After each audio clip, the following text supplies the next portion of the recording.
తెలంగాణలో పార్లమెంట్ ఎన్నికలకు సంబంధించి సర్వం సిద్ధమైంది. ఎక్కడా ఎలాంటి అవాంఛనీయ సంఘటనలు జరగకుండా ప్రశాంత పోలింగ్ కోసం ఎన్నికల సంఘం పటిష్టమైన చర్యలు తీసుకుంటుంది. ఇక ఈ ఎన్నికల్లో తమ అదృష్టాన్ని పరీక్షించుకునేందుకు 545 మంది అభ్యర్థులు బరిలో దిగారు. మరోవైపు సికింద్రాబాద్ కంటోన్మెంట్లో కూడా 45 మంది అభ్యర్థులు ఉప ఎన్నిక బరిలో ఉన్నారు. అక్కడ అసెంబ్లీ ఎన్నిక జరగబోతుంది. సికింద్రాబాద్ కంటోన్మెంట్ ఎమ్మెల్యే ప్రమాదంలో చనిపోవడంతో అక్కడ ఉప ఎన్నిక అనివార్యమైంది. ఆ ఉప ఎన్నిక కోసం కూడా 45 మంది అభ్యర్థులు బరిలో దిగారు. మొత్తానికి అటు పార్లమెంట్ ఎన్నికలు ఇటు ఉప ఎన్నికలు ఏం జరగబోతుందనే ఆసక్తి సర్వత్రా నెలకొంది. అసెంబ్లీ ఎన్నికల తర్వాత జరుగుతున్న ఈ సార్వత్రిక ఎన్నికల్లో రాష్ట్రంలోని 17 నియోజకవర్గాల్లో పరిస్థితులు ఎలా ఉన్నాయి, ఎన్నికల కమిషన్ ఎలాంటి ఏర్పాట్లు చేస్తుంది, తెలంగాణలోని 10 ఉమ్మడి జిల్లాల నుంచి 10 టీవీ 10 మంది ప్రతినిధులు అక్కడ అందుబాటులో ఉన్నారు మనకు. వారి నుంచి అక్కడ ఎలాంటి ఏర్పాట్లు జరుగుతున్నాయి, అక్కడ రాజకీయ వాతావరణం ఎలా ఉంది, మరికొద్ది గంటల్లోనే పోలింగ్ జరగనున్న నేపథ్యంలో ఏర్పాట్లు పూర్తయ్యాయా, రాజకీయ పార్టీలు పోల్ చిట్టీల పంపకాలు లేకుంటే ప్రలోభాలకు గురి చేయడం ఇలాంటివి కూడా చాలా జరుగుతున్నాయి. కొన్ని జిల్లాల్లో ముఖ్యంగా వరంగల్ జిల్లాలో కొద్దిసేపటి క్రితం కోట్లాది రూపాయలు పట్టుబడ్డాయి. అటు మెదక్లో కూడా నిన్న పట్టుబడ్డట్లు కొంత సమాచారం అందింది. ఎన్నికల సంఘం ఎలాంటి చర్యలు తీసుకుంటుంది, పోలీసులు ఏం జాగ్రత్తలు తీసుకున్నారు, కలెక్టర్లు మెదక్ జిల్లాలో సంగారెడ్డిలో కొంతమంది ఎన్నికల విధుల్లో ఉండాల్సిన అధికారులు కూడా ఈరోజు హాజరు కాలేదు. అలాంటి పరిస్థితులు ఎక్కడైనా ఉన్నాయా? తెలంగాణలోని 10 ఉమ్మడి జిల్లాల నుంచి 17 పార్లమెంటు సెగ్మెంట్లకు సంబంధించిన సమాచారాన్ని మా ప్రతినిధులు అందించేందుకు సిద్ధంగా ఉన్నారు. ముందుగా కరీంనగర్ వెళ్దాం. కరీంనగర్ నుంచి మనకు సతీష్ అందుబాటులో ఉన్నారు. నల్గొండ ఉమ్మడి జిల్లా నుంచి చంద్రశేఖర్, రంగారెడ్డి ఉమ్మడి జిల్లా నుంచి శ్రీకాంత్, ముగ్గురు మనకు అందుబాటులో ఉన్నారు. ముందు సతీష్ మీరు చెప్పండి, కరీంనగర్ జిల్లాలో 2 పార్లమెంట్ సెగ్మెంట్లు ఉన్నాయి. కరీంనగర్, పెద్దపల్లి రెండు కూడా అదే జిల్లా పరిధిలోకి వస్తాయి. పెద్దపల్లిలోని కొన్ని అసెంబ్లీ సెగ్మెంట్లు ఆదిలాబాద్ జిల్లాలో కూడా ఉన్నాయి. ఆ 2 పార్లమెంట్ నియోజకవర్గాల పరిధిలో ఎలాంటి ఏర్పాట్లు జరిగాయి, ఎంతమంది ఓటర్లు అక్కడ ఓటు హక్కు వినియోగించుకోబోతున్నారు, ఎక్కడైనా ఏమైనా ఇబ్బందికర పరిస్థితులు ఉదయం నుంచి తలెత్తాయా? అంటే మద్యం పట్టుకోవడం కానీ, డబ్బులు పట్టుకోవడం కానీ, రాజకీయ పార్టీల మధ్య ఘర్షణ వాతావరణం కానీ ఏమైనా చోటు చేసుకున్నాయా? ప్రశాంతంగా ఎన్నికలు జరిగే అవకాశమే కనిపిస్తుందా? ఎస్, ఉమ్మడి కరీంనగర్ జిల్లాలో 2 పార్లమెంట్ సెగ్మెంట్లు ఉన్నాయి. ఒకటి కరీంనగర్, మరొకటి పెద్దపల్లి. కరీంనగర్ కావచ్చు, పెద్దపల్లి కావచ్చు, 2 పార్లమెంటు పరిధిలో ఎన్నికలు సజావుగా నిర్వహించేందుకు అధికారులు పూర్తి ఏర్పాట్లు చేయడం జరిగింది. ఇప్పటికే ఎన్నికల సిబ్బంది సామాగ్రితో పోలింగ్ కేంద్రాల వద్ద చేరుకున్నారు. రేపు ఉదయం పోలింగ్ సజావుగా నిర్వహించేందుకు ఇటు ఎన్నికల అధికారులతో పాటు పోలీసులు భారీ భద్రత ఏర్పాట్లు చేయడం జరిగింది. కరీంనగర్ కావచ్చు, పెద్దపల్లి కావచ్చు, సమస్యాత్మక ప్రాంతాలపైన పోలీసులు ఎన్నికల అధికారులు ఎక్కువగా ఫోకస్ చేశారని చెప్పుకోవచ్చు. పెద్దపల్లి జిల్లాలో మావోయిస్టు ప్రభావిత ప్రాంతాల్లో 4 అసెంబ్లీ సెగ్మెంట్ ఉన్నాయి. మంతని, చెన్నూరు, బెల్లంపల్లి, మంచిర్యాల ఈ 4 అసెంబ్లీ సెగ్మెంట్లలో మాత్రం ఉదయం 7 గంటల నుంచి సాయంత్రం 4 గంటల వరకు మాత్రమే పోలింగ్ జరుగుతుంది. అతి సమస్యాత్మక ప్రాంతాలపైన ఎక్కువగా కేంద్ర బలగాలను బందోబస్తుగా నియమించడం జరిగింది. ఇటు ఛత్తీస్గఢ్, తెలంగాణ, మహారాష్ట్ర సరిహద్దు ప్రాంతం కాబట్టి సరిహద్దు ప్రాంతంలో డ్రోన్ల వినియోగాన్ని ఎక్కువగా వినియోగించేందుకు కూడా పోలీసులు ఏర్పాటు చేయడం జరుగుతుంది. ఇటు కరీంనగర్లో కూడా చాలా చోట్ల దాదాపు 200 పైన సమస్యాత్మక పోలింగ్ కేంద్రాలు ఉన్నాయి. ఇక్కడ కూడా భారీగా పోలీసు బందోబస్తు ఏర్పాటు చేయడం జరుగుతుంది. ముందుగా కరీంనగర్కి వస్తే కరీంనగర్ బరిలో 28 మంది అభ్యర్థులు బరిలో నిలిచారు. వారంతా కూడా పోటాపోటీగా ప్రచారం చేయడం జరిగింది. ఇందుకోసం దాదాపు కరీంనగర్లో 17,97,150 మంది ఓటర్లు ఉన్నారు. అయితే కరీంనగర్లో పురుషుల కంటే స్త్రీలు అధికంగా దాదాపు 40,000 పైన ఓటర్లు స్త్రీలే ఉన్నారు. వీరంతా కూడా గతంతో పోలిస్తే ఈసారి పోలింగ్ శాతం ఎక్కువ అవుతుందని చెప్పి ఇటు అంచనా తెలుస్తుంది. ఎందుకంటే ఈసారి యువ ఓటర్లు ఎక్కువగా వచ్చారు. వారే ఎక్కువగా డిసైడ్ ఫ్యాక్టర్స్గా ఉన్నారు కాబట్టి ఈసారి యువ ఓటర్ల నిర్ణయం పైన రాజకీయ నాయకుల భవిష్యత్తు ఆధారపడి ఉంటుందని చెప్పుకోవచ్చు.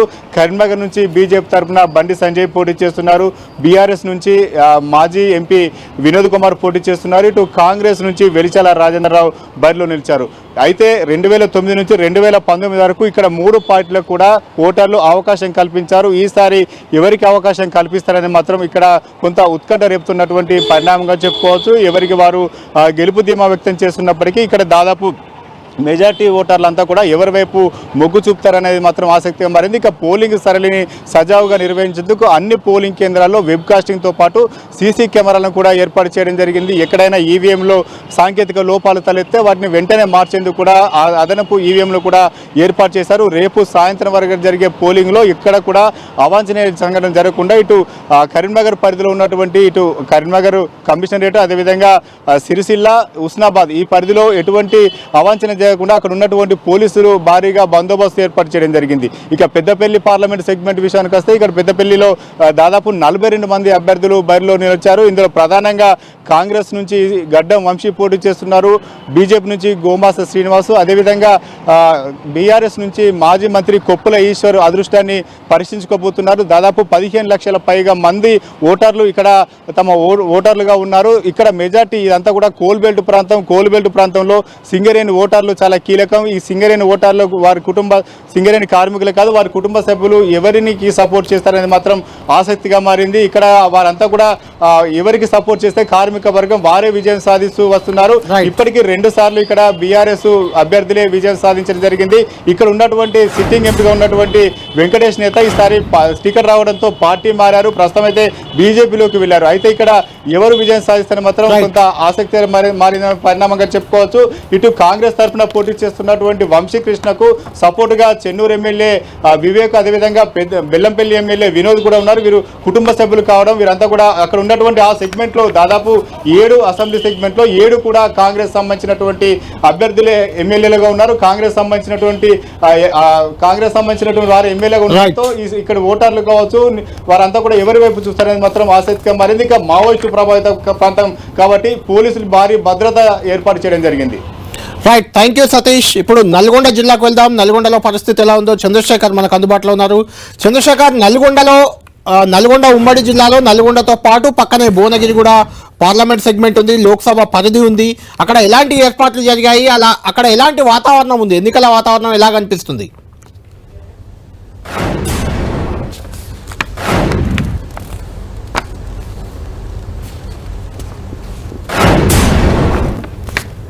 చంద్రశేఖర్ వినబడుతుందా?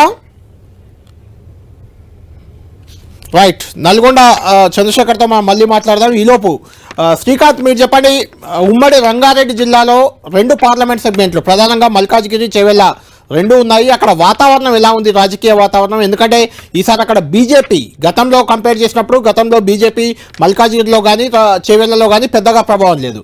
ఈసారి బీజేపీ గట్టిగా ఉంది కాబట్టి కాంగ్రెస్ బీజేపీ బీఆర్ఎస్ మధ్య ఎలాంటి వాతావరణం 2 పార్లమెంట్ పరిధిలో ఉంది? అదేవిధంగా సికింద్రాబాద్ కంటోన్మెంట్లో కూడా ఎలాంటి పరిస్థితి ఉంది అసెంబ్లీ ఉప ఎన్నికకు సంబంధించి?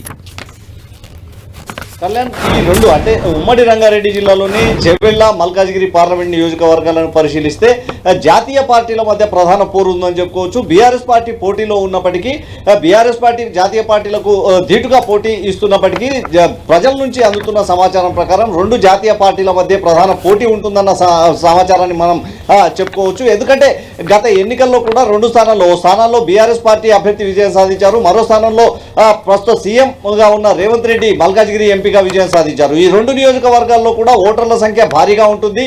చేవెళ్ల నియోజకవర్గంలో దాదాపు 29 లక్షల మంది ఓటర్లు ఉంటారు. మల్కాజ్గిరి నియోజకవర్గంలో దాదాపు 39 లక్షల మంది ఓటర్లు ఉంటారు. ఈ నేపథ్యంలో ఈసారి ఎన్నికలు కూడా ఈ 2 నియోజకవర్గాలే ఆసక్తి రేపుతున్నాయని చెప్పుకోవచ్చు. చేవెళ్ల నియోజకవర్గంలో బీజేపీ తరఫున మాజీ ఎంపీ కొండా విశ్వేశ్వరరెడ్డి, కాంగ్రెస్ తరఫున సిట్టింగ్ ఎంపీగా ఉన్న రంజిత్ రెడ్డి పోటీ పడుతున్నారు. బీఆర్ఎస్ తరఫున సీనియర్ నేతగా ఉన్న కాసాని జ్ఞానేశ్వర్ పోటీ పడుతున్నారు.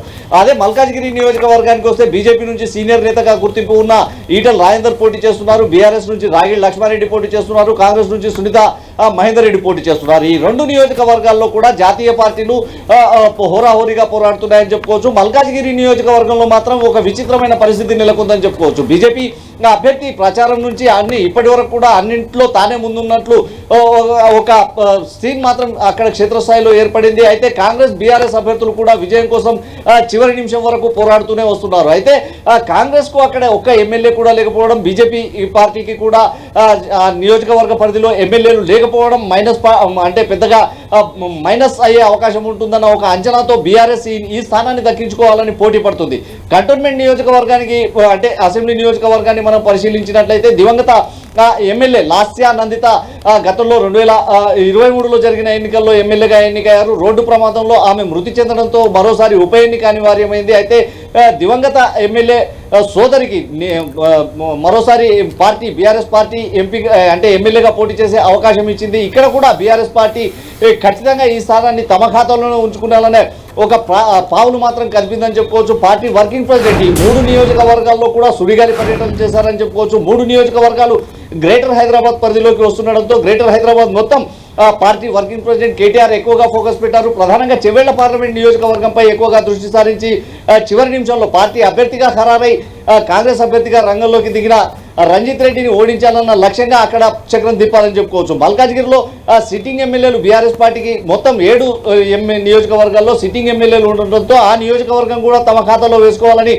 బీఆర్ఎస్ క్షేత్రస్థాయిలో కార్యాచరణ అమలు చేసింది కళ్యాణ్. అయితే మోడీ మానియా జాతీయ రాజకీయాల పరిస్థితుల కారణంగా రాజకీయంగా పరిస్థితులు ఏటైనా దారితీయొచ్చన్న ఒక చర్చ మాత్రం జోరుగా సాగుతుంది. ఎన్నికలకు సంబంధించి రేపు పోలింగ్ జరుగుతున్న నేపథ్యంలో ఎన్నికలకు సంబంధించి ఎన్నికల సంఘం పూర్తి ఏర్పాట్లను చేసింది. మల్కాజ్గిరి నియోజకవర్గంలో 3228 పోలింగ్ కేంద్రాలను ఓటర్లు వినియోగించుకునేందుకు అనుగుణంగా ఏర్పాటు చేయడం జరిగింది. చేవెళ్ల నియోజకవర్గంలో 2824 పోలింగ్ కేంద్రాలను అధికారులు ఏర్పాటు చేయడం జరిగింది. అయితే గ్రేటర్ హైదరాబాద్ పరిధిలో సెటిలర్స్ ఎక్కువగా ఉన్న కారణంగా సెటిలర్స్ ఏపీలో ఎన్నికలు అసెంబ్లీ పార్లమెంట్ ఎన్నికల్లో ఉన్న నేపథ్యంలో పెద్ద ఎత్తున సెటిలర్స్ ఏపీకి వెళ్ళడం జరిగింది. ఈ ప్రభావం ఏ పార్టీపై ఉంటుందన్న ఒక అంచనా కూడా రాజకీయ పార్టీల నాయకులు వేయలేకపోతున్నారు. అయితే వాళ్ళు ఇక్కడే ఓటు హక్కు వినియోగించుకుంటే ఎవరికి కలిసి వచ్చేది, వాళ్ళు వెళ్ళిపోవడంతో ఎవరికి నష్టం జరుగుతుందన్న అంచనా అన్ని ప్రధాన రాజకీయ పార్టీలను వెంటాడుతున్నాయని చెప్పుకోవచ్చు. ఓవైపు బీఆర్ఎస్ కు, బీజేపీకి, కాంగ్రెస్ కు అన్ని రాజకీయ పార్టీలకు ఇదే ఒక ప్రధాన అంశంగా మారిందని చెప్పుకోవచ్చు. Kalyan, thank you Srikanth. మొత్తానికి దేశంలోనే అతి ఎక్కువ మంది ఓటర్లు ఉన్న నియోజకవర్గంగా మల్కాజ్గిరి ఉంది. మల్కాజ్గిరిలో దాదాపు 39 లక్షల మంది ఓటర్లు ఉన్నారు. ఒక్క లోక్సభ పరిధిలో 39 లక్షలు ఉన్నారు. అదేవిధంగా చేవెళ్లలో కూడా 29 లక్షలు ఉన్నారు. అంటే ఈ 2 నియోజకవర్గాల్లోనే దాదాపు తెలంగాణలోని 20% మంది ఓటర్లు ఉన్నారని చెప్పొచ్చు. మిగిలిన 80% మంది ఓటర్లు 15 లోక్సభ నియోజకవర్గాల్లో ఉంటే కేవలం 2 లోక్సభ నియోజకవర్గాల్లోనే 20% మంది ఓటర్లు ఉండడం, దాంతో ఇక్కడి ఓటర్లు చేవెళ్ల మల్కాజ్గిరి ఓటర్ల తీర్పు ఎటు అనేది ఆసక్తి చెప్తుంది. అదే సమయంలో లాస్యా నందిత బీఆర్ఎస్ పార్టీ ఎమ్మెల్యే, ఆమె సికింద్రాబాద్ కంటోన్మెంట్ ఎమ్మెల్యే రోడ్డు ప్రమాదంలో మృతి చెందారు. ఆమె సోదరి ఇప్పుడు అక్కడ అభ్యర్థిగా నిలుచున్నారు కాబట్టి సికింద్రాబాద్ కంటోన్మెంట్ ఉప ఎన్నిక కూడా ఆసక్తి చెప్తుంది. అక్కడ బీజేపీ, కాంగ్రెస్ కూడా బరిలో ఉన్నాయి. ఏం జరగబోతుంది కంటోన్మెంట్లో అనేది కూడా ఇంట్రెస్టింగ్గా మారిన పరిస్థితి కనిపిస్తుంది. మనతో పాటు నల్గొండ జిల్లా నుంచి చంద్రశేఖర్ మనకు అందుబాటులో ఉన్నారు. నల్గొండలో 2 పార్లమెంటు సెగ్మెంట్లు ఉన్నాయి. ఒకటి నల్గొండ, ఒకటి భువనగిరి. భువనగిరి దాదాపు సిటీకి బార్డర్లో ఉంటుంది, గ్రేటర్ హైదరాబాద్ పరిధిలోనే ఉంటుంది. నల్గొండ చంద్రశేఖర్ మన ఉదయం నుంచి చూస్తున్నాం, పెద్ద ఎత్తున జనం హైదరాబాద్ నుంచి నల్గొండ వెళ్తున్నారు. ఇప్పుడు మన నల్గొండ వైపు, నల్గొండ నుంచి విజయవాడ వైపు వెళ్తున్న పరిస్థితి ఉంది. మన శ్రీకాంత్ చెప్పినట్లు ఆ ఓటర్ల ప్రభావం హైదరాబాద్లో ఖచ్చితంగా ఉండబోతుంది. ఇక్కడ ఓటింగ్ పర్సంటేజ్ కొంత తగ్గే అవకాశం ఉంది. అంటే నల్గొండ, భువనగిరి కూడా సిటీకి దగ్గరగా ఉంటాయి కాబట్టి సిటీలో ఉన్న ఓటర్లు, ముఖ్యంగా ఎల్బీ నగర్ ప్రాంతంలో ఉన్న ఓటర్లంతా కూడా నల్గొండ జిల్లా వైపు, నల్గొండ జిల్లా ఓటర్లు అక్కడికి వచ్చే అవకాశం మీకు ఎక్కువగా కనిపిస్తుందా, లేదంటే ఆంధ్ర ప్రాంతం వైపే ఓటర్లు ఎక్కువ వెళ్ళే అవకాశం అలా కనిపిస్తున్నాయా? సూచనలు ఎలా, ఏర్పాట్లు ఎట్లా జరిగాయి నల్గొండ, భువనగిరిలో?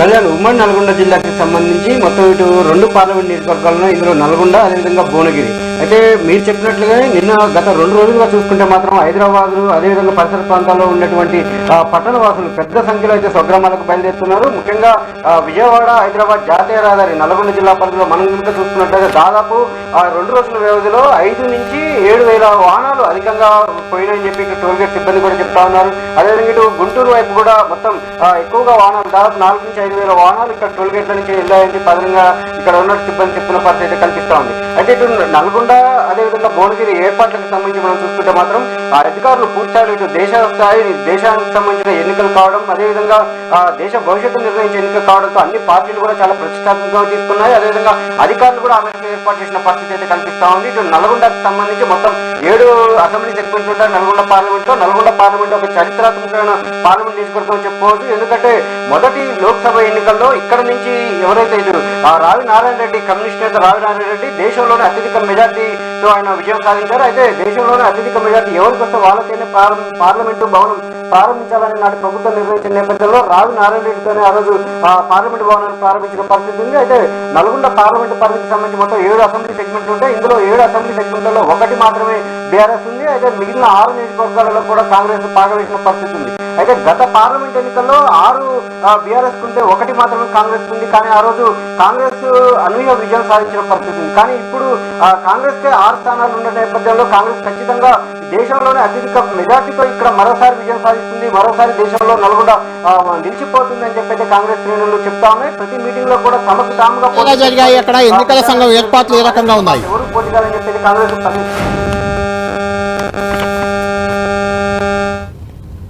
సంబంధించి మొత్తం కూడా అంటే ఏదైతే దాదాపు నల్గొండ జిల్లాకు సంబంధించి 17,58,000 పైచీలకు ఓట్లు ఉన్న పరిస్థితి. అయితే ఇక్కడ మహిళల ఓటింగ్ దాదాపు 40,000 ఓటింగ్ ఎక్కువగా ఉన్న పరిస్థితి. అంటే పురుషుల కంటే కూడా మహిళల ఓటింగ్ అనేది ఎక్కువగా ఉన్న నేపథ్యంలో మహిళల ఓటింగ్ ఇటు ఫలితాన్ని ప్రభావితం చేసే అవకాశం అయితే కనిపిస్తా ఉంది. అదేవిధంగా ఇటు సమస్యాత్మక ప్రాంతాలకు సంబంధించి దాదాపు 400 సమస్యాత్మక ప్రాంతాలు ఇక్కడ నల్గొండ జిల్లాలో ఉన్నాయి. అంటే నల్గొండ పార్లమెంట్ పరిధిలో ఉన్నాయి. దానికి సంబంధించి 2061 పోలింగ్ కేంద్రాలు జిల్లా వ్యాప్తంగా అంటే పార్లమెంటు వ్యాప్తంగా 7 నియోజకవర్గాలలో కూడా ఏర్పాటు చేయడం జరిగింది. అదేవిధంగా ఇప్పటికి ఇటు వేసవిని దృష్టిలో పెట్టుకొని కూడా సమయాన్ని పొడిగించారు. అదేవిధంగా భువనగిరి పార్లమెంటుకి సంబంధించి 18 లక్షల పైచీలకు ఓట్లు ఉన్నాయి. అక్కడ పురుషుల ఓట్ల సంఖ్య ఎక్కువగా ఉంది. అయితే ఇటు భువనగిరికి సంబంధించి అర్బన్ ప్రాంతం మీరున్నట్టుగానే హైదరాబాద్ పరిసర ప్రాంతాలు ఎక్కువగా ఉన్న నేపథ్యంలో అర్బన్ ఓటింగ్ ఎక్కువగా ఉన్న నేపథ్యంలో కొంత ఓటింగ్ శాతం తగ్గే అవకాశం ఉందని అభిప్రాయం వినిపిస్తా ఉంది.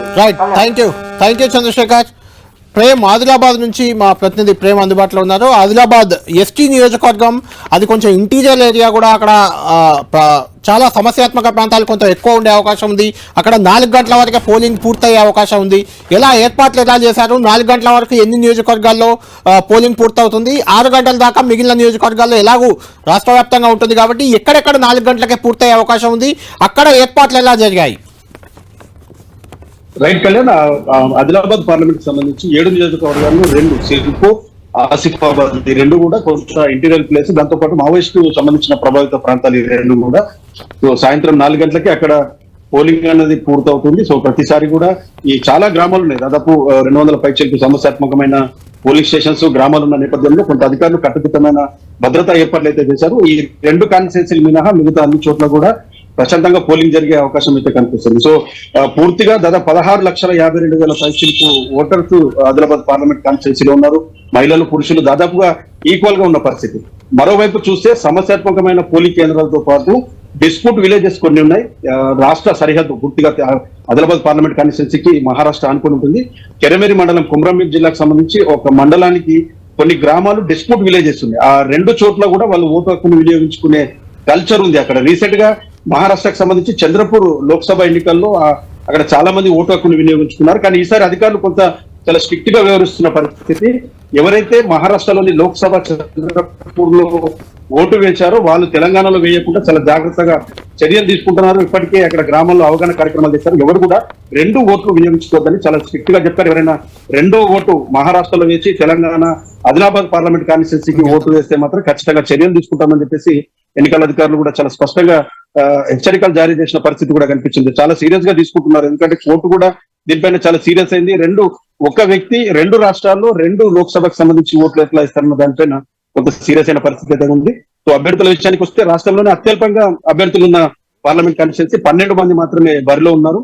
సో మనం చూడొచ్చు, సిట్టింగ్ ఎంపీ స్థానం ఆదిలాబాద్ బీజేపీకి సంబంధించి స్వయం బాపరావుకు టికెట్ ఇవ్వకుండా బీఆర్ఎస్ పార్టీ నుంచి పార్టీలో జాయిన్ అయిన గుడం నగేష్ కి ఆయనకి టికెట్ ఇచ్చారు. దాంతో పాటు కాంగ్రెస్ పార్టీకి సంబంధించి ప్రభుత్వ ఉద్యోగి అతను సుగుణకి ఆమెకి రాజకీయ అనుభవం లేదు, ఉద్యోగానికి రాజీనామా చేయించి ఆమెకి కాంగ్రెస్ పార్టీ ఆమెకు టికెట్ ఇచ్చింది. దాంతో పాటు బీఆర్ఎస్ పార్టీ ముందుగా హామీ ఇచ్చిన ప్రకారం ఆత్రం సక్కుకి ఇచ్చారు. ముగ్గురు కూడా ఇక్కడ చూస్తే మనం ఈక్వేషన్ లో ముగ్గురు కూడా గోండు సామాజిక వర్గానికి సంబంధించిన అభ్యర్థులు. గోండుతో పాటు లంబాడ ఓట్లు కూడా చాలా ఎక్కువగా ఉన్నాయి. ఈ గోండు లంబాడకు సంబంధించిన ఓట్లే చాలా కీలకంగా ఆదిలాబాద్ పార్లమెంట్ పరిధిలో మారబోతున్నాయి. సో ఈ 3 పార్టీలకు సంబంధించిన అభ్యర్థులు తమ అదృష్టాన్ని పరీక్షించేందుకు సన్నద్ధమవుతున్న పరిస్థితి. సో మొత్తం కూడా సైలెంట్ అయింది. సో ఈ పోలింగ్ కేంద్రాలకు మాత్రం ఇప్పటికే మెటీరియల్ అంతా కూడా చేరుకుంది. మరోవైపు వర్షం పడుతుంది, మధ్యాహ్నం నుంచి కూడా ఉరుములు మెరుపులతో వర్షం పిడుగులు పడుతున్నాయి. సో అధికారులు కొంత జాగ్రత్తగా ఉన్నామని చెప్పి చెప్తున్నారు.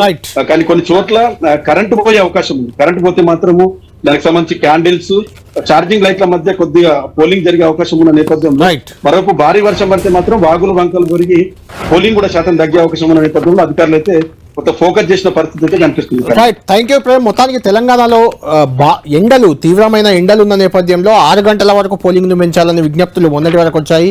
దాంతో 6 గంటల వరకు, 5 గంటలకే జనరల్గా పోలింగ్ ముగుస్తుంది ఎప్పుడైనా, ఈసారి 6 గంటల వరకు పెంచారు. మధ్యాహ్నం ఎండ తీవ్రతతో ఓటింగ్కి ఓటర్లు వస్తారో రారో అనే ఆలోచనతో 6 గంటల వరకు పెంచారు. అయితే ఇప్పుడు చూస్తే వాతావరణ శాఖ హెచ్చరికలు జారీ చేసింది. తెలంగాణలోని చాలా జిల్లాల్లో రేపు భారీ వర్షాలు పడే అవకాశం ఉందనే ఒక హెచ్చరిక ఉంది. ఇప్పుడు ఆదిలాబాద్ నుంచి మా ప్రతినిధి ప్రేమ్ చెప్పినట్లు నిజంగా వర్షం పడితే ఆ వర్షం ఎఫెక్ట్ కూడా పోలింగ్ పై ఉండబోతుంది. భారీ వర్షం పడితే విద్యుత్ అంతరాయాలు కలిగినా లేదంటే ట్రాన్స్పోర్టేషన్లో ఇబ్బందులు ఇలాంటివి చాలా తలెత్తే అవకాశం ఉంది. దాంతో పోలింగ్ మాత్రం తగ్గే ఛాన్స్ ఉంది. చూడాలి, వాతావరణ శాఖ చెప్పినట్లు నిజంగానే వర్షం పడితే అది కూడా కొంత పోలింగ్ అయితే అంతరాయం కలిగే అవకాశం ఉంది. మనతో పాటు మెదక్ నుంచి మా ప్రతినిధి పివి రావు అందుబాటులో ఉన్నారు. మెదక్ మనకు తెలుసు మాజీ ముఖ్యమంత్రి కేసీఆర్ సొంత నియోజకవర్గం గజ్వేల్ అందులోనే ఉంది, ఆయన సొంత జిల్లా కూడా అది. మాజీ మంత్రి హరీష్ రావు సిద్దిపేట నియోజకవర్గం ఉంది, అది ఆయన జిల్లా. మెదక్ పార్లమెంట్ పరిధిలోకి వస్తుంది. అక్కడ పోటీ ఏ రకంగా ఉంది, ఎలాంటి ఏర్పాట్లు ఎన్నికల సంఘం చేసింది? పివి రావు గారు, ఎందుకు ఈరోజు ఉదయం కొంతమంది సంగారెడ్డిలో పోలింగ్ సిబ్బంది ప్రిసైడింగ్ ఆఫీసర్లే విధులకు హాజరు కాలేదు, అది మనమే ఎక్స్క్లూజివ్గా కూడా ఇచ్చాము, అంతా విధులకు హాజరయ్యారా, సవ్యంగా ఏర్పాట్లు జరిగాయా? మెదక్లో పరిస్థితి ఎలా ఉంది?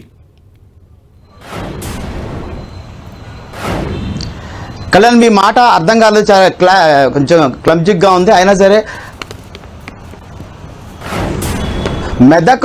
మెదక్ నియోజకవర్గం అయితే దేశంలో చాలా విలక్షణమైన నియోజకవర్గంగా చెప్పుకోవచ్చు. ఎందుకంటే శ్రీమతి ఇందిరాగాంధీ, అదేవిధంగా కేసీఆర్, ఆల నరేంద్ర, అదేవిధంగా సినీ నటి విజయశాంతి లాంటి వారి హెమాహెమీలు ఈ నియోజకవర్గం నుంచి పోటీ చేశారు.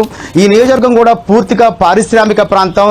దేశంలో ఉన్న 29 రాష్ట్రాల ప్రజలు ఈ యొక్క మెదక్ నియోజకవర్గంలో ఉంటాయి.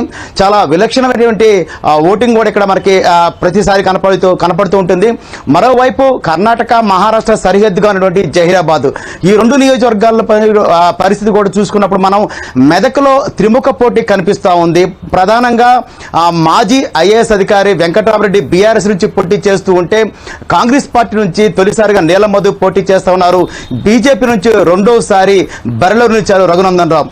వీరి ముగ్గురి మధ్య కూడా పోటీ కొంచెం రసవత్తరంగా మారింది. రాష్ట్ర వ్యాప్తంగా కూడా కొంచెం ఈ యొక్క ఆసక్తిగా ఈ యొక్క దీన్ని మెదక్ నియోజకవర్గాన్ని చూస్తూ ఉన్నారు.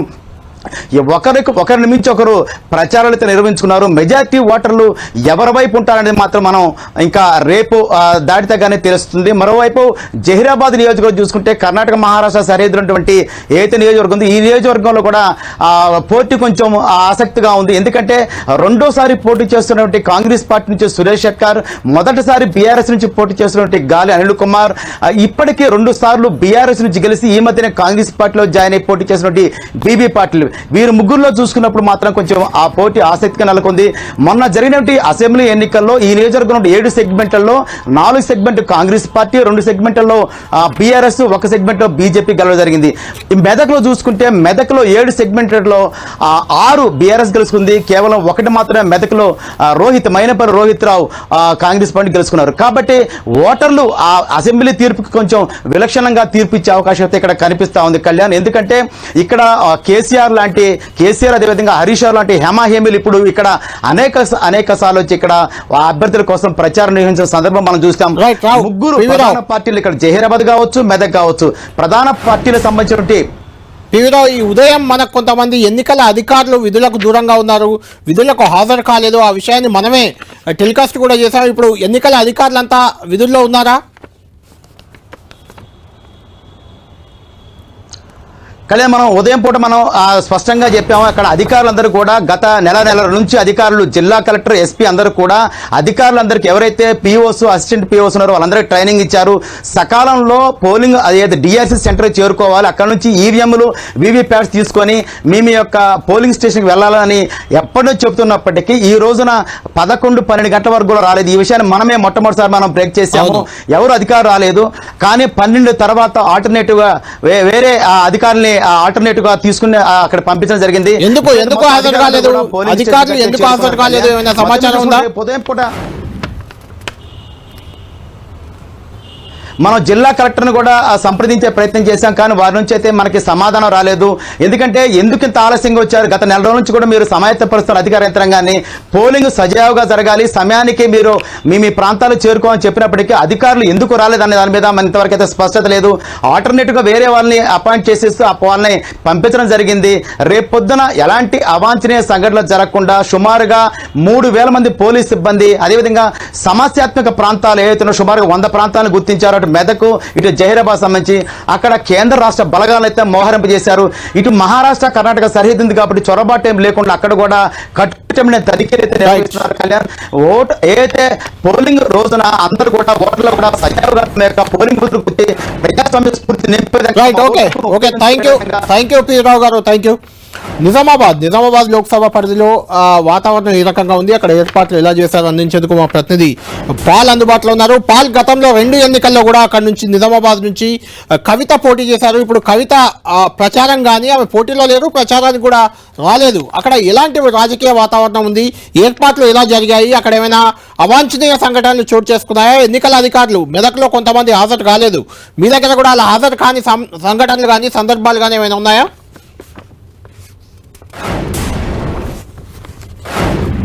సార్, నిజామాబాద్ పార్లమెంట్ పరిధిలో చూసినట్లయితే ఇంకా 7 సెగ్మెంట్లు ఉన్నాయి. ఈ 7 సెగ్మెంట్ల పరిధిలో 17,04,000 పైచిలకు ఓటర్లు తమ ఓటు హక్కును వినియోగించుకొనున్నారు. సుమారుగా 1,808 పోలింగ్ కేంద్రాలను ఏర్పాటు చేయడం జరిగింది.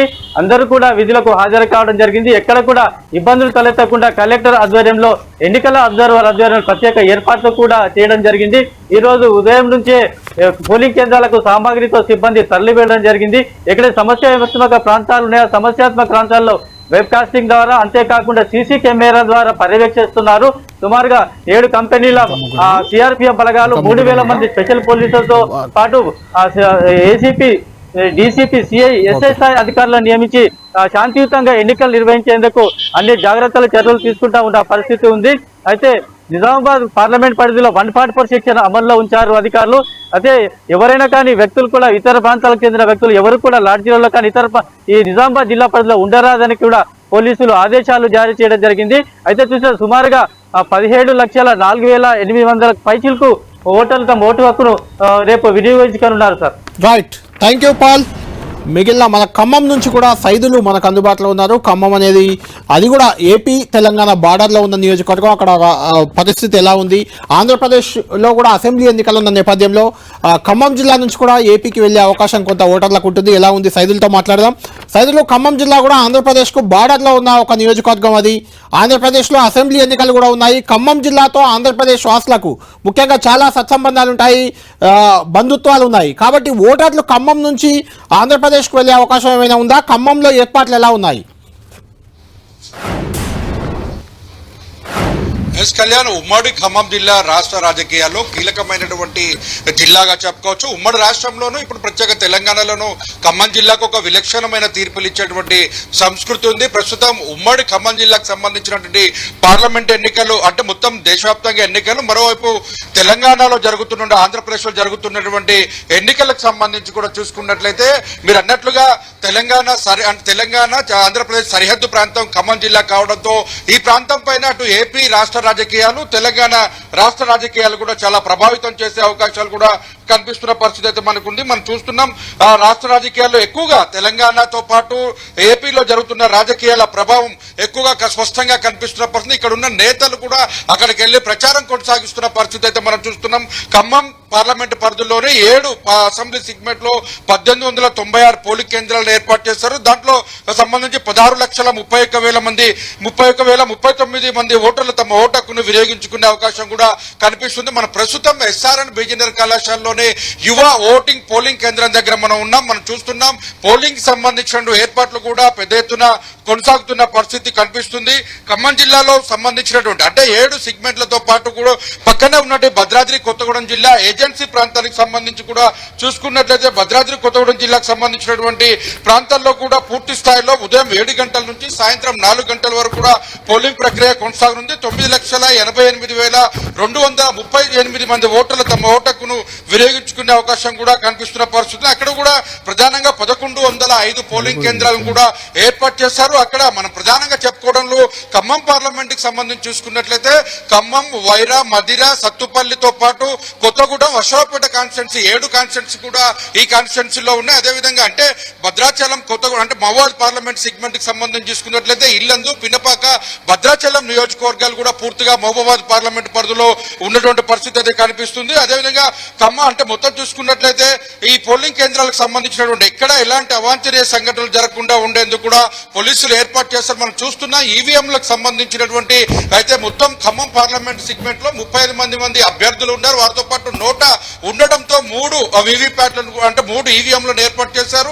3 ఈవీఎంలకు సంబంధించిన వీవీప్యాట్లను కూడా ఏర్పాటు చేసిన పరిస్థితి అయితే కనిపిస్తుంది. మావోయిస్టు ప్రభావిత ప్రాంతం ఎక్కువగా ఉండడంతో ఆ ప్రాంతంలో ప్రజలకు ఎలాంటి ఇబ్బంది కలగకుండా ఉండేందుకు ఆ ప్రాంతంలో సంబంధించినటువంటి ఓటింగ్ ప్రక్రియకు సంబంధించి ఉదయం 7 గంటల నుంచి సాయంత్రం 4 గంటల లోపే ఈ ప్రక్రియ కూడా ముగుస్తున్నటువంటి పరిస్థితి కూడా కనిపిస్తుంది. ముందస్తుగా గంటకు ముందే పోలింగ్ ప్రక్రియ ముగిసే అవకాశం కూడా ఉంది. ఇందుకు సంబంధించినటువంటి ఎందుకంటే తెలంగాణ, ఛత్తీస్గఢ్ రాష్ట్ర సరిహద్దు ప్రాంతంలో నిత్యం మావోయిస్టుల ఎదురుకాల్పులు కొనసాగుతున్న నేపథ్యంలో ఎక్కడ ఎలాంటి అవాంఛనీయ సంఘటనలు జరగకుండా ఓటర్లను ఓటు హక్కును వినియోగించేలాగా సజావుగా ఏర్పాటు కూడా కొనసాగుతున్న పరిస్థితి ఉంది. ప్రధానంగా ఆంధ్ర సరిహద్దు ప్రాంతానికి పక్కన ఉండడంతో ఆ ప్రభావం కూడా ఖమ్మం జిల్లా రాష్ట్ర రాజకీయాల్లో కూడా కనిపిస్తున్న పరిస్థితి. ఇక్కడ ఖమ్మం జిల్లా నుంచి కూడా 2 ముఖ్యమంత్రులు కూడా పార్లమెంట్ లో గతంలో పనిచేసిన పరిస్థితి కూడా కనిపిస్తుంది. ఎందుకంటే జలగం వెంగళరావు, నాదెండ్ల భాస్కర్ రావు లాంటి నేతలు కూడా ఖమ్మంలో ఎంపీగా పోటీ చేసిన పరిస్థితి. 2 ముఖ్యమంత్రులను అందించిన జిల్లాగా ఖమ్మం జిల్లా ఉమ్మడి రాష్ట్రంలో ఖ్యాతిని ఉన్నటువంటి పరిస్థితి. ప్రస్తుతం ఇప్పుడున్న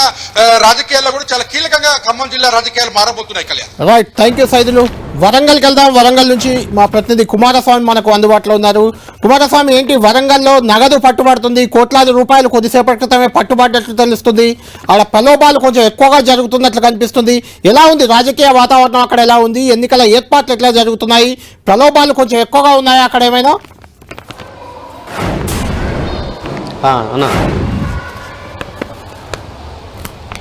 కుమారస్వామి, వినబడుతుందా మీకు? రైట్, రాఘవేంద్ర. ఎస్ కళ్యాణ్, అంటే ఉమ్మడి వరంగల్ జిల్లాలో 2 పార్లమెంట్ నియోజకవర్గాలు ఉన్నాయి.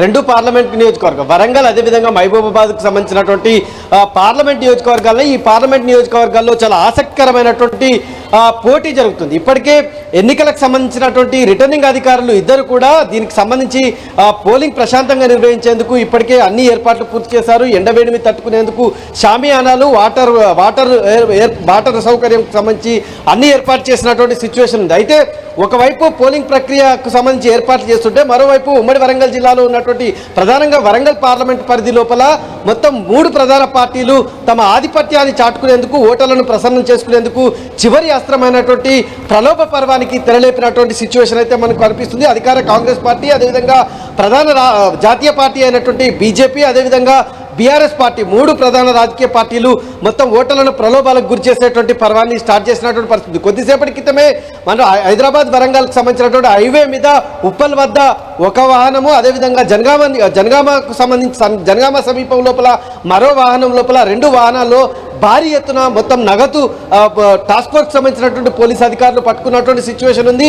ఇక్కడ అంటే ప్రధానంగా అంటే బీఆర్ఎస్ కి సంబంధించినటువంటి పార్టీకి సంబంధించినటువంటి నగదుగా మాత్రం పోలీసులు భావిస్తున్నటువంటి సిచ్యువేషన్ ఉంది. దానికి సంబంధించి ఇంకా క్లారిటీ రావాల్సినటువంటి అవసరం ఉంది. ఒకవైపు ప్రలోభాల పర్వం కొనసాగితే ఇక పార్లమెంట్ పరిధి లోపల ఉన్నటువంటి నియోజకవర్గాల్లో మొత్తం వరంగల్ పార్లమెంట్ పరిధి లోపల 42 మంది అభ్యర్థులు బరిలో ఉంటే మొత్తం 18,24,466 మంది ఓటర్లు తమ ఓటు హక్కును వినియోగించుకుంటున్నారు. ఇందులో 1900 పోలింగ్ కేంద్రాలు అందులో ఉంటే అందులో 247 సమస్యాత్మకమైనటువంటి పోలింగ్ కేంద్రాలను గుర్తించారు. మొత్తం 1839 మంది హోమ్ ఓటింగ్ కు అప్లై చేసుకుంటే అందులో ఇప్పటికే 1718 మంది హోమ్ ఓటింగ్ లోపల ఓటు హక్కు వినియోగించుకున్నటువంటి సిచ్యువేషన్ ఉంది.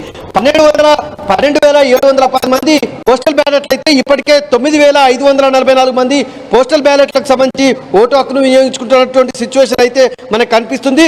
1155 మందిని ఇప్పటికీ పోలింగ్ ప్రశాంతంగా నిర్వహించేందుకు బైండ్ ఓవర్ చేసినటువంటి సిచ్యువేషన్ మనకు కనిపిస్తున్నటువంటి పరిస్థితి ఉంది. ఇప్పటి వరకు వరంగల్ పార్లమెంట్ పరిధి లోపల 62,21,000 నగదును పోలీసులు పట్టుకున్నారు. 1,08,00,000 సంబంధించినటువంటి విలువైన ఆభరణాలు, అదేవిధంగా 1,96,00,00,000 విలువ చేసే మద్యాన్ని మాత్రం సీజ్ చేసినట్టు మనకు ప్రాథమికంగా అధికార వర్గాల ద్వారా సమాచారం అందుతున్నటువంటి సిచ్యువేషన్ అయితే మనకు కనిపిస్తుంది. మొత్తం 205 రూట్ల లోపల 981 మంది లొకేషన్ లోపల 19 పోలింగ్ బూతులు 19 పోలింగ్ బూతుల్లో ఓటింగ్ ప్రక్రియకు ఏర్పాట్లు ఇప్పటికే పూర్తి చేశారు. వరంగల్కి సంబంధించినటువంటి రిటర్నింగ్ ఆఫీసర్ ప్రావీణ్యారెడ్డి ఇప్పటికే మొత్తం ఏర్పాట్లు పూర్తి చేశారు. ఆమె యనమాముల మార్కెట్ వద్ద ఏర్పాటు చేసినటువంటి ఈవీఎం డిస్ట్రిబ్యూషన్ కూడా ఆమె స్వయంగా పరిశీలించారు. మొత్తం వరంగల్ పార్లమెంట్ పరిధిలో ఉన్నటువంటి 7 నియోజకవర్గాలలో మొత్తం భూపాలపల్లి లోపల మాత్రం ఉదయం 7 గంటలకు స్టార్ట్ అయినటువంటి పోలింగ్ ప్రక్రియ సమస్యాత్మకంగా అంటే మావోయిస్ట్ ప్రభావిత ప్రాంతం కాబట్టి 4 గంటలకే అక్కడ పోలింగ్ ప్రక్రియ అనేటువంటి పూర్తవుతుంది. మిగతా యాజ్ యూజువల్గా 6 నియోజకవర్గాల లోపల 7 గంటలకు ప్రారంభమైనటువంటి పోలింగ్ ప్రక్రియ అనేటువంటిది సాయంత్రం 6 గంటలకు నిర్వహించేటువంటి పరిస్థితి మనకు కనిపిస్తుంది. ఇక మహబూబాబాద్ నియోజకవర్గంలో చూసుకున్నట్టయితే మొత్తం ఇక్కడ 23 మంది అభ్యర్థులు తమ అదృష్టాన్ని పరీక్షించుకోబోతున్నారు. మొత్తం 15,32,366 మంది ఓటర్లు తమ ఓటు హక్కు వినియోగించుకుంటున్న సిచ్యువేషన్ ఉంది. అయితే ఇక్కడ మొత్తం 1809 పోలింగ్ కేంద్రాలు ఉన్నాయి. ఈ పోలింగ్ కేంద్రాల లోపల ఓటు హక్కును వినియోగించుకునే కుమారస్వామి మాతో పాటు మహబూబ్ నగర్ నాగర్ కర్నూలు 2 పార్లమెంట్ సెగ్మెంట్లో వాతావరణం ఎలా ఉందో వివరించేందుకు రాఘవేందర్ మనకు అందుబాటులో ఉన్నారు. రాఘవేందర్తో మనం మాట్లాడదాం. రాఘవేందర్, మీ దగ్గర 2 పార్లమెంట్ సెగ్మెంట్లు ఉన్నాయి. ఒకటి మహబూబ్ నగర్, రెండవది నాగర్ కర్నూలు. ఒకటి ఎస్సీ నియోజకవర్గం, ఒకటి జిల్లా హెడ్ క్వార్టర్. ఎలా ఉంది ఉమ్మడి మహబూబ్ నగర్ జిల్లాలో రాజకీయ వాతావరణం కానీ ఏర్పాట్లు కానీ ఎలా ఉన్నాయి? ఏమైనా డబ్బు నగదు పట్టుబడడం లేకుంటే ఘర్షణ వాతావరణం ఎక్కడైనా ఈరోజు కనిపించిందా? ఎన్నికలు ప్రశాంతంగా జరగడానికి ఎలాంటి ఏర్పాట్లు చేసింది జిల్లా అధికార యంత్రాంగం?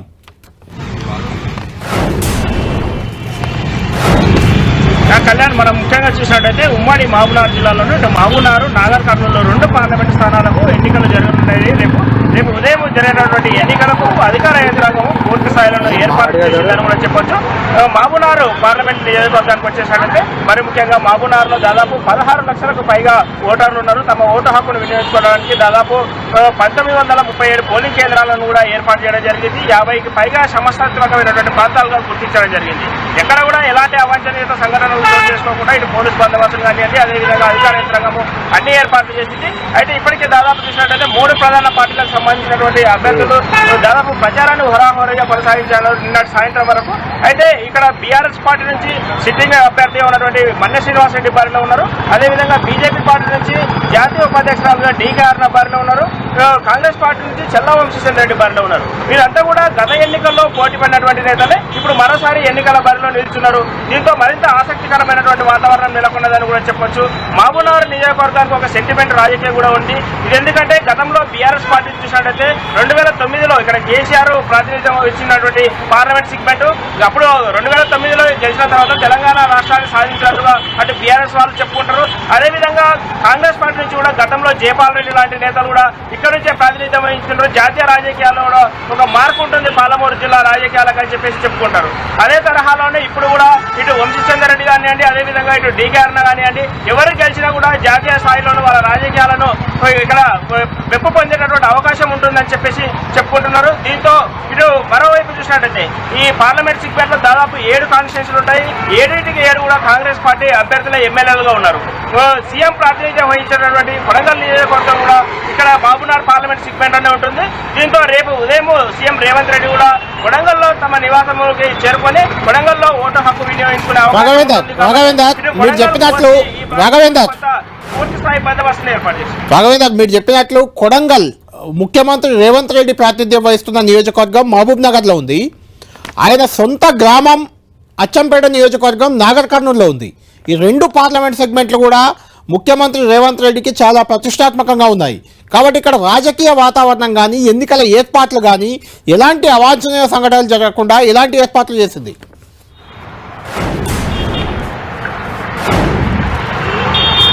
మనం చూసినట్టయితే ఇటు మహబూబ్నగర్ పార్లమెంట్లో కొడంగల్ నియోజకవర్గంలో తమ ఓటు హక్కు వినియోగించుకున్నారు. అదేవిధంగా నాగర్ కర్నూలు అచ్చంపేట పరిసర ప్రాంతాల్లోనూ కొండారెడ్డిపల్లి గ్రామం ఉంటుంది. అక్కడ కూడా తమ స్వగ్రామం కాబట్టి ఇటు 2 పార్లమెంట్ సెగ్మెంట్లలో కూడా కాంగ్రెస్ పార్టీ అత్యంత ప్రతిష్టాత్మకంగా తీసుకున్నది. ఎందుకంటే సీఎం ప్రాతినిధ్యం వహించేటటువంటి సొంత జిల్లాలో ఎలాగైనా గెలవాలని చెప్పేసి ఇటు రేవంత్ రెడ్డి ఇప్పటికే దాదాపు 6-7 సార్లు ఇక్కడ ఈ జిల్లాలోనే పర్యటించడము, భారీ బహిరంగ సభలు పెట్టడము, కార్నర్ మీటింగ్లు పెట్టడము, అదేవిధంగా కింది స్థాయి నాయకత్వాన్ని కూడా ఖచ్చితంగా హైదరాబాద్కు పిలిపించుకోవడం తీసుకొని పలు సందర్భాల్లో కూడా మాట్లాడినట్టు తెలుస్తుంది. ఎందుకంటే ఈ 2 పార్లమెంట్లను ఎలాగైనా గెలవాలని చెప్పేసి కాంగ్రెస్ శ్రేణులకు అదేవిధంగా ఎమ్మెల్యేలకు కూడా, మరీ ముఖ్యంగా ఎమ్మెల్యేలకు కూడా ఖచ్చితంగా సీరియస్ గా తీసుకొని మీకు వచ్చినటువంటి మెజార్టీ కన్నా ఈసారి ఖచ్చితంగా ఎక్కువ మెజార్టీ రావాలి, ఖచ్చితంగా ఇద్దరు అభ్యర్థులను మనం గెలిపించుకొని ఢిల్లీలో మన పాలమూరు సత్తా చాటాలని చెప్పేసి ఇప్పటికే చాలా వరకు ఎమ్మెల్యేలకు కాంగ్రెస్ శ్రేణులకు కూడా ఆదేశాలు జారీ చేశాడు.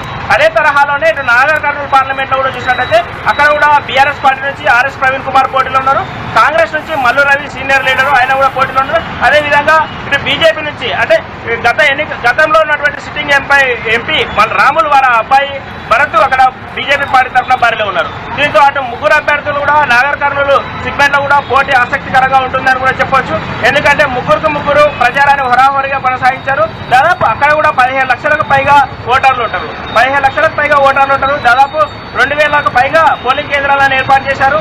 సమస్యాత్మకమైనటువంటి ప్రాంతాలు ఇటు కొల్లాపూరు, అదేవిధంగా అచ్చపేట ఈ ప్రాంతాల్లో కొంత ఘర్షణ వాతావరణం నెలకొన్నటువంటి ప్రాంతాల్లో కొన్ని పూర్తి స్థాయిలో బందోబస్తు కూడా ఏర్పాటు చేయడం జరిగింది. ఎక్కడ కూడా ఎలాంటి సమస్యలు తలెత్తకుండా ఒక ప్రజాదరణ వాతావరణంలోనూ పోలింగ్ ప్రక్రియను కొనసాగేందుకు అధికార యంత్రాంగం ఏర్పాటు చేసింది. Thank you Raghavender. 17 లోక్సభ స్థానాల్లో 15 లోక్సభ స్థానాల్లోకి ఎత్తైతే ఈ 2 చాలా కీలకమైనవి. ఒకటి హైదరాబాద్, రెండోది సికింద్రాబాద్. 2 జంట నగరాలుగా కూడా చాలా ప్రసిద్ధి చెందినవి. ఇందులో సికింద్రాబాద్ నుంచి ఎంపీగా ఉన్న కిషన్ రెడ్డి కేంద్ర మంత్రిగా ఉంటే, అటు హైదరాబాద్ నుంచి కంటిన్యూగా గెలుస్తూ వస్తుంది ఓవైసీ ఫ్యామిలీ. ఇప్పుడు కూడా అసదుద్దీన్ ఓవైసీ అక్కడ ఎంపీగా ఉన్నారు. ఆయనపై బీజేపీ మాధవి లత మహిళా అభ్యర్థిని బరిలో దింపారు. మిగిలిన బీఆర్ఎస్ కాంగ్రెస్ అభ్యర్థులు కూడా అక్కడ బరిలో ఉన్నప్పటికీ వీళ్ళిద్దరి మధ్య ప్రధానంగా మాటల యుద్ధం చాలా సాగుతూ వస్తుంది. కాబట్టి అక్కడ ఎలాంటి వాతావరణం ఉంది, రేపు ఎలాంటి వాతావరణం క్రియేట్ అయ్యే అవకాశం ఉంది. ఎందుకంటే అటు ఓవైసీ కానీ ఇటు మాధవి లత కానీ గత కొద్ది రోజులుగా తీవ్ర విమర్శలు చేసుకుంటున్న వాతావరణంలో అక్కడ వాతావరణం ఎలా ఉండబోతుంది, పోలీసులు అధికార యంత్రాంగం ఎలాంటి జాగ్రత్తలు తీసుకున్నారు, ఎలాంటి చర్యలు తీసుకున్నారు, ఎలాంటి బందోబస్తు ఏర్పాట్లు చేశారు. కొండల్ మన ఓల్డ్ సిటీలోనే అందుబాటులో ఉన్నారు. వెనుక కూడా చూస్తున్నాం మనం భద్రతా సిబ్బంది పోలీసులు కూడా ఉన్నట్లు కనిపిస్తుంది. మొత్తానికి ఓవరాల్గా కొండల్ వాతావరణం ఎలా ఉంది అక్కడ ఓల్డ్ సిటీలో? ఎందుకంటే ఓల్డ్ సిటీ మొదటి నుంచి కూడా ఓవైసీలకు కానీ ఎంఐఎం కానీ అడ్డాగా ఉంది. ఈసారి అక్కడ బీజేపీ ఫోకస్ చేసింది, కొంత మాటల యుద్ధం ప్రచారంలో నడిచింది. కాబట్టి ఇప్పుడు అధికార యంత్రాంగం ఎలాంటి చర్యలు అక్కడ తీసుకుంది ఒకటి. రెండోది అటు సికింద్రాబాద్లో కూడా వాతావరణం ఎలా ఉంది? ఎందుకంటే అక్కడ నుంచి కేంద్ర మంత్రి కిషన్ రెడ్డి ప్రాతినిధ్యం వహిస్తున్నారు. తెలంగాణ నుంచి ఉన్న ఒకే ఒక కేంద్ర మంత్రి ఆయన. కాబట్టి అక్కడ వాతావరణం ఎలా ఉంది? దీంతో పాటు జనరల్గా గ్రేటర్ హైదరాబాద్ పరిధిలో పోలింగ్ పర్సెంటేజ్ అనేది చాలా తగ్గుతూ ఉంటుంది, ఎప్పుడు తక్కువగానే ఉంటుంది.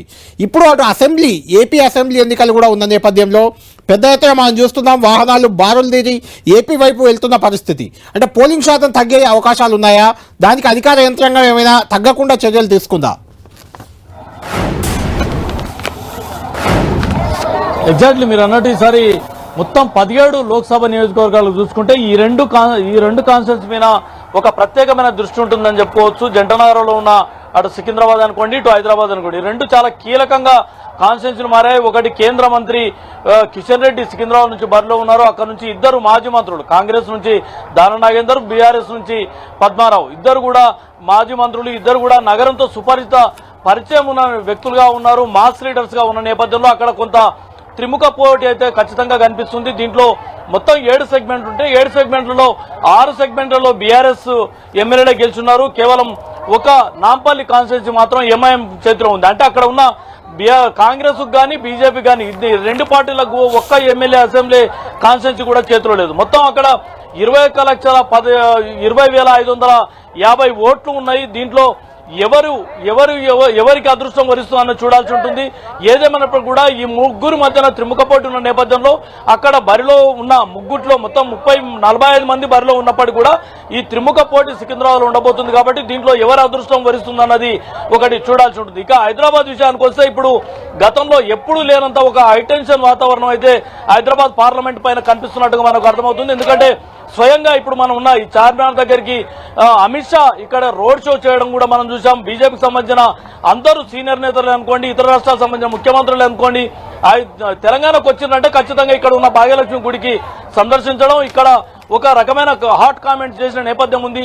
ఈ నేపథ్యంలో ఈసారి హైదరాబాద్ పార్లమెంట్ అన్నది అత్యంత హైపర్ సెన్సిటివ్ కాన్స్టిట్యున్సీగా మనకు కనిపిస్తుంది. దీనిపైన అధికారులు కూడా పూర్తి స్థాయిలో దృష్టి పెట్టినట్టుగా మనకు అర్థమవుతుంది. మొత్తం హైదరాబాద్ సికింద్రాబాద్ 2 పార్లమెంట్ సంబంధించి 3,986 పోలింగ్ కేంద్రాలు ఉంటే దాంట్లో 380 హైపర్ సెన్సిటివ్ కేంద్రాలుగా ఈసీ గుర్తించింది. అదేవిధంగా 1000కి పైగా సెన్సిటివ్ కేంద్రాలుగా గుర్తించింది. దీంట్లో ముఖ్యంగా పాత బస్తీలోనే ఎక్కువ హైపర్ సెన్సిటివ్ కేంద్రాలుగా ఈసీ గుర్తించిన నేపథ్యంలో రేపు ఉదయం నుంచి పూర్తిగా ఒక రకమైన వాతావరణం అయితే కనిపించే అవకాశం ఉంది. ఎందుకంటే పూర్తి బందోబస్తు నేపథ్యంలోనే ఎలక్షన్ జరగబోతుంది.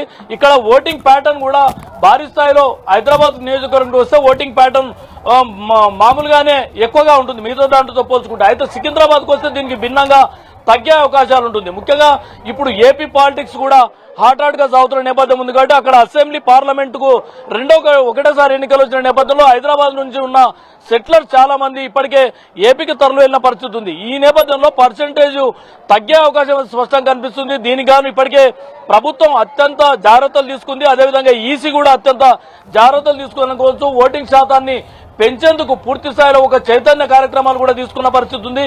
రేపు అన్ని ప్రైవేట్ అదేవిధంగా గవర్నమెంట్ ప్రతి ఆఫీసు కూడా సెలవులు ప్రకటించడం జరిగింది.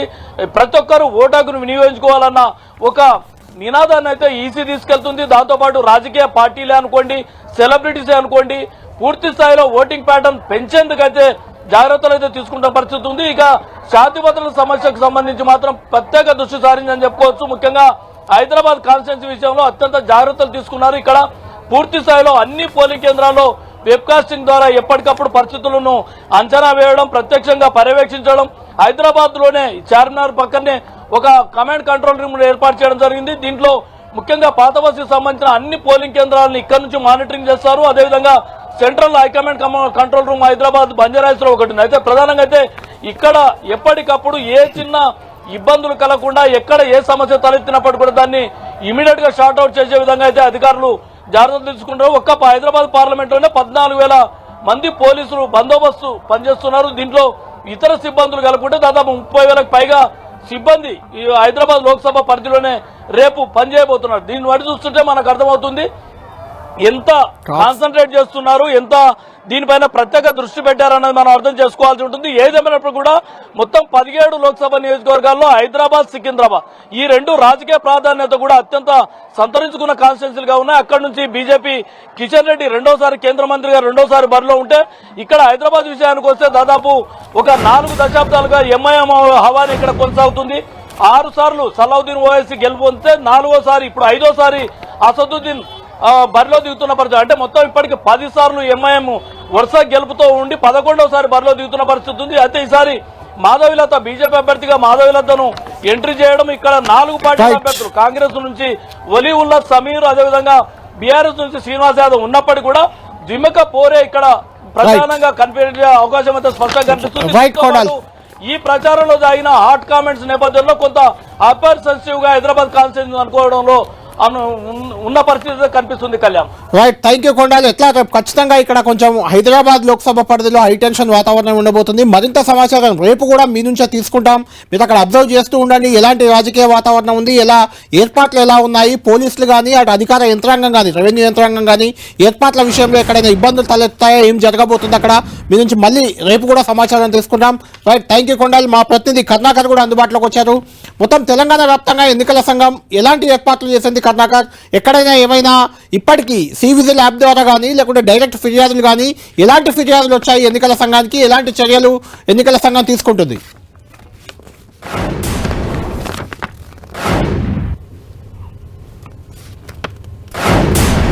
కర్ణాకర్ చెప్పండి.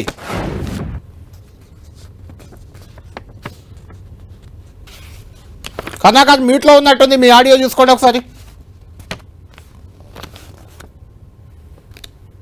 రైట్, కర్ణాకర్ మా ప్రతినిధి కర్ణాకర్ కొంచెం టెక్నికల్గా ఇష్యూ ఉన్నట్టుంది. కర్ణాకర్ లైన్లోకి తీసుకోండి, పీసీఆర్ ట్రై చేయండి.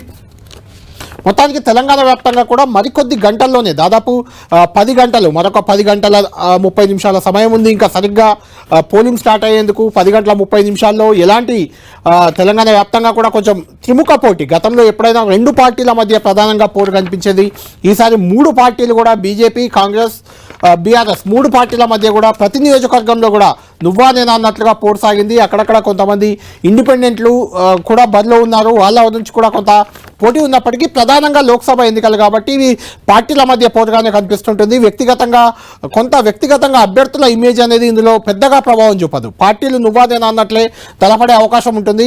కాబట్టి తెలంగాణలోని 17 నియోజకవర్గాల్లో కూడా కేవలం హైదరాబాద్ ఒకటి డిఫరెంట్ కాన్స్టిట్యున్సీ, దాన్ని పక్కన పెడితే మిగిలిన 16 నియోజకవర్గాల్లో కూడా నువ్వా నేనా అన్నట్లుగా 3 ప్రధాన పార్టీలు పోటీ పడ్డాయి. అటు ఎన్నికల సంఘం కూడా దీనికి సంబంధించి పూర్తి ఏర్పాట్లు చేసింది, పూర్తి జాగ్రత్తలు తీసుకుంది. ఎక్కడ ఎలాంటి అవాంఛనీయ సంఘటనలు జరగకుండా చర్యలు తీసుకుంది. దాదాపు 350 కోట్ల రూపాయలను పట్టుకున్నారు. అంటే లెక్కలు తేలని డబ్బుగా దీన్ని చెప్పొచ్చు.